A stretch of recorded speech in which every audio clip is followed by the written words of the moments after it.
तो स्वागत है आप सभी का दोस्तों।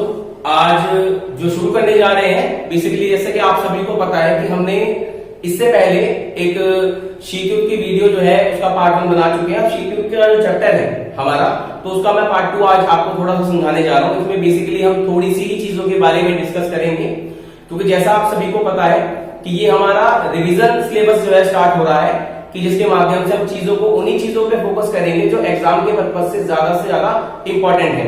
तो जैसा आप सभी को पता है बेसिकली कि हमने इससे पहले जो पढ़ा था वो शीतयुग के बारे में पढ़ा था, उसके अर्थ के बारे में और उसके उदय के कारणों के बारे में, फिर विश्व पे राजनीति पर उसके क्या प्रभाव पड़े हैं।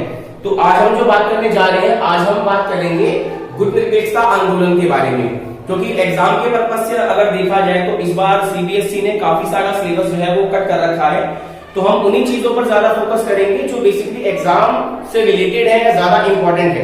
तो आइए आज थोड़ा सा इसके बारे में चर्चा करते हैं। देखिए जरा एक बात, चैप्टर हमारा जो है वो बेसिकली शीतयुग का दौर है और आज हम पार्ट 2 की बात कर रहे हैं। जैसा कि आप सभी को पता है इस चीज के बारे में कि गुटनिरपेक्षता आंदोलन क्या है। गुटनिरपेक्षता आंदोलन की अगर हम बात करते हैं, अगर आपको पता हो कि जब शीतयुग चल रहा था तो उस समय शीतयुग का जब उदय हुआ तो दुनिया 2 भागों में बढ़ चुकी थी। एक तरफ हमारा पूंजीवाद और एक तरफ हमारा साम्यवाद था।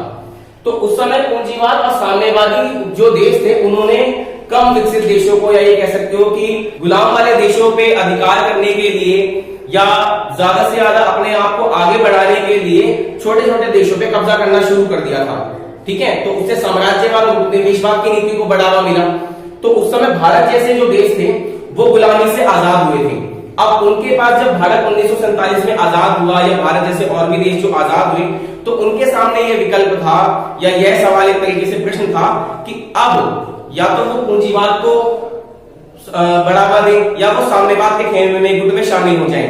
लेकिन भारत जैसे देशों ने सोचा कि अगर वो किसी भी, या पूंजीवाद से अमेरिका हो गया या साम्यवाद में सोवियत संघ हो गया, अगर हम इनमें इन दोनों ही देशों में से किसी भी एक देश का समर्थन करते हैं तो भारत फिर से गुलाम बन सकता है। तो भारत जैसे देशों ने क्या करा कि उन्होंने ना तो वो अमेरिका के साथ हुए, ना ही वो सोवियत संघ के साथ हुए, उन्होंने अपनी एक अलग ही नीति का अनुसरण किया जिसे हम कहते हैं गुटनिरपेक्षता की नीति। यानी कि उन्होंने अपना एक अलग ही गुट बनाया जिसे हम कहते हैं गुटनिरपेक्षता।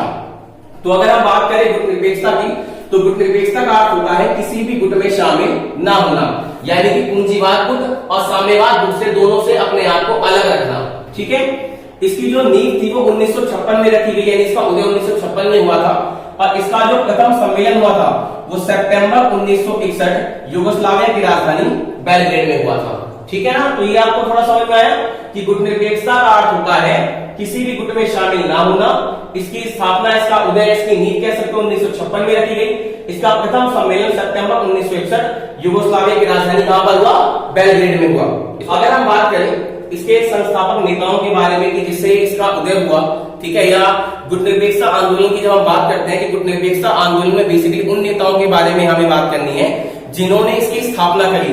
तो इसमें इसके संस्थापक नेताओं में आते हैं भारत के पंडित जवाहरलाल नेहरू, यूगोस्लाविया के शासक जोसेफ ब्राज टिटो, इंडोनेशिया की बात करें तो सुकर्णो, घाना के वामे एनक्रुमा और मिस्र के गमाल अब्दुल नासिर। यानी कि इन 5 संस्थापक नेताओं ने इसकी स्थापना करी, इसकी गुटनिरपेक्षता आंदोलन की। मैं एक बार फिर आप सभी को बता रहा हूं कि जब शीतयुग चल रहा था तो उस समय दुनिया 2 भागों में बटी हुई थी, क्योंकि शीतयुग का टाइम पीरियड क्या था? 1945 से 1990 बोल दो तरीके से, ठीक है ना, क्योंकि 91 में सोवियत संघ का अंत हो गया था। तो उस समय जब शीतयुग चल रहा था तो विकासशील देशों ने अपने विकास को बढ़ावा देते हुए ना तो वो अमेरिका में शामिल हुए ना वो सोवियत संघ में शामिल हुए, उन्होंने अपनी एक अलग ही नीति का अनुसरण किया जिसे हम गुटनिरपेक्षता की नीति कहते हैं, नॉन अलाइंड मूवमेंट, इंग्लिश में यही कहते हैं इसको, गुटनिरपेक्षता आंदोलन। ठीक है ना, अब बात करते हैं इसके उद्देश्य की। तो जैसा कि हमें पता है कि गुटनिरपेक्षता आंदोलन के कुछ उद्देश्य हैं, वो क्या है? साम्राज्यवाद या उपनिवेशवाद का विरोध करना। यानी कि इसका मतलब होता है कि अगर कोई शक्तिशाली देश किसी कमजोर देश को गुलाम बना रहा है, उस पे अपना आधिपत्य जमा रहा है या उसको आर्थिक रूप से लूट रहा है, तो ऐसी नीति को हम साम्राज्यवाद और उपनिवेशवाद से जोड़ते हैं। तो ऐसी नीति को गुटनिरपेक्षता आंदोलन मिलकर क्या करेगा? विरोध करेगा। और उस समय अमेरिका और सोवियत संघ साम्राज्यवाद उपनिवेशवाद को बढ़ावा दे रहे थे और भारत जैसे देशों ने यानी कि उपनिवेश आंदोलन के जो देश हमने पढ़े, इनका काम था ऐसी नीति का पूर्ण तरीके से विरोध करना, ठीक है ना। फिर आता है इनका काम था अंतरराष्ट्रीय विश्व शांति में सुरक्षा को बढ़ावा देना, क्योंकि उस समय हुआ क्या कि इन बड़े बड़े शक्तिशाली देशों ने आसपास के देशों पे कब्जा कर लिया और उस समय दुनिया में अशांति का माहौल छा चुका था। तो इनका मकसद था गुटनिरपेक्ष आंदोलन देशों का कि विश्व में पूर्ण रूप से शांति की स्थापना हो सके। तो इन्होंने अंतरराष्ट्रीय शांति व सुरक्षा को बढ़ावा दिया और अपने आप को इन दोनों अमेरिका व सोवियत संघ के खेमे से बिल्कुल गुटों से अलग रखा। फिर बात करते हैं रंगभेद नीति का विरोध, रंगभेद नीति को खत्म करना। रंगभेद का मतलब क्या होता है कि जो एक तरीके से गोरे काले का जो भेदभाव होता है, जो रंग नीति हम कहते हैं, ठीक है ना। तो ऐसी रंगभेद नीति का भारत जैसे देशों ने खुलकर विरोध किया। निशस्त्रीकरण को बढ़ावा देना, यानी कि इन देशों ने पूर्ण रूप से शांति को बढ़ावा देते हुए हथियार का विरोध किया, हथियारों के प्रसार का विरोध किया, क्योंकि अमेरिका और सोवियत संघ जो थे वो एक ऐसी नीति का अनुसरण कर रहे थे कि जिससे वो दोनों चाह रहे थे कि विश्व में या तो अमेरिका महाशक्ति बन जाए या फिर सोवियत संघ महाशक्ति बन जाए। तो भारत ने ऐसी हर चीज का विरोध किया, भारत जैसे देशों ने, कि जिससे उनको लाभ हो सके।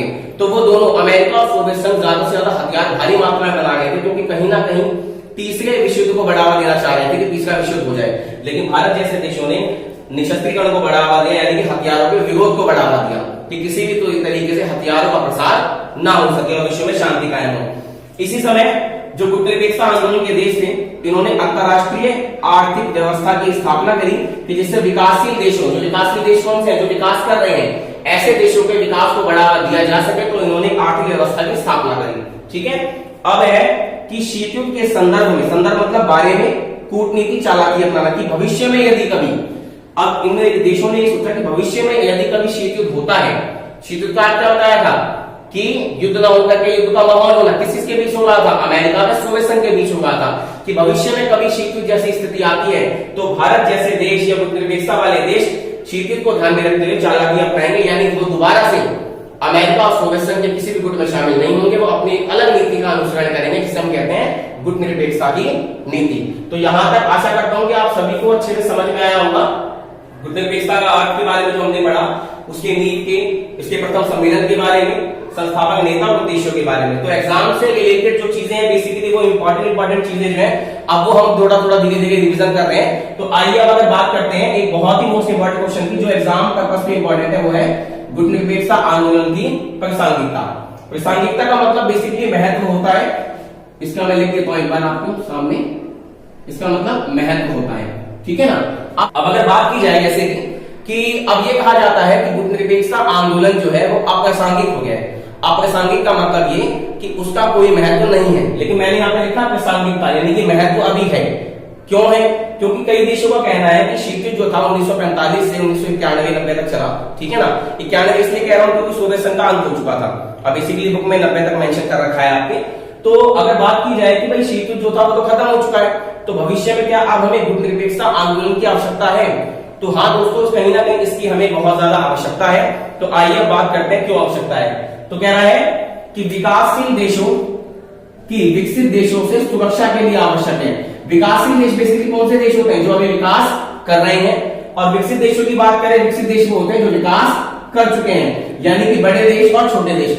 तो बड़े देशों के प्रभाव से बचने के लिए कि बड़ा देश कोई छोटे देश पे आधिपत्य ना कर ले, यानी कि विकसित देश विकासशील देशों पे अधिकार ना कर ले, तो विकासशील देशों की सुरक्षा के लिए अत्यंत क्या है? आवश्यक है। तो इसीलिए कहीं ना कहीं गुटनिरपेक्षता आंदोलन का महत्व अभी भी बना हुआ है। अगर बात करें अमेरिका की, तो आपको पता है कि जब दुनिया हमारी दो भागों में बटी हुई थी, ठीक है ना, एक तरफ हम अमेरिका की बात करते हैं, एक तरफ हम सोवियत संघ की बात करते हैं, ठीक है ना। तो सोवियत संघ का तो अंत हो चुका है, अब सोवियत संघ तो बेसिकली है ही नहीं, इसका अंत हो चुका है, ठीक है ना। अब पूरी दुनिया पर प्रभाव किसका आ चुका है? पूरी दुनिया पर प्रभाव आ चुका है अमेरिका का। तो अमेरिका के प्रभावों से बचने के लिए गुटनिरपेक्षता क्या है? बहुत ज्यादा आवश्यक है, ठीक है। फिर आगे आता है नियो। नियो का मतलब होता है नई अंतरराष्ट्रीय आर्थिक व्यवस्था, न्यू इंटरनेशनल इकोनॉमिक ऑर्गेनाइजेशन। ये बेसिकली विकासशील देशों का संगठन है जो उनकी अर्थव्यवस्था में सुधार को बढ़ावा देता है, उनके विकास को बढ़ावा देता है। तो नियो जैसे संगठन को या नीति को बढ़ावा देने के लिए भी ये बहुत ज्यादा आवश्यक है। निशस्त्रीकरण बता दिया मैंने आपको, हथियारों पे रोक के लिए, विश्व शांति, विश्व में सुरक्षा के माहौल को बढ़ावा देने के लिए बहुत ज्यादा आवश्यक है। अगर बात करी जाए अशिक्षा, बेरोजगारी और आर्थिक असमानता, अब इसीलिए अशिक्षा, बेरोजगारी, आर्थिक असमानता जो है वो ज्यादा से ज्यादा विकासशील देशों में है।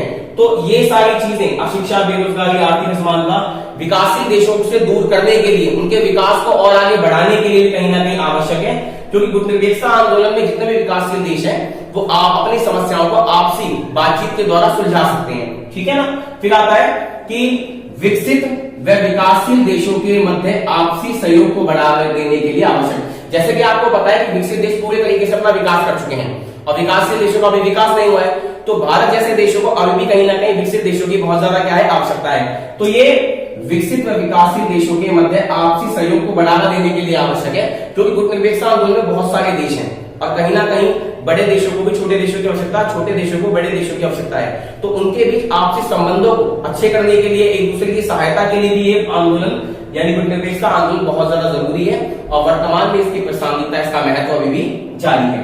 अगर बात करें विकासशील देशों के सम्मान के लिए आवश्यक है। सम्मान के लिए क्यों आवश्यक है?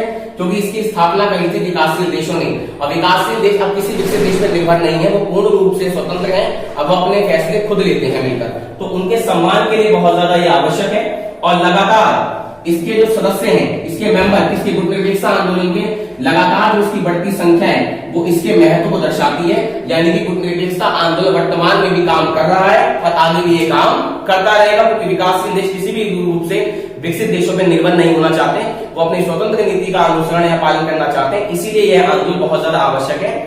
और बेसिकली आशा करता हूं कि इतना जो है आपको ये लगभग समझ में आया होगा, और एग्जाम के रिलेटेड से जो भी हमारी वीडियोस है वो थोड़ी थोड़ी छोटी छोटी वीडियोस में आपके सामने लाता रहूंगा। तो आई होप कि आपको कितना सारा समझ में आया होगा। तो इसको ध्यान से देखिए, समझिए और इसकी तैयारी कीजिए। धन्यवाद।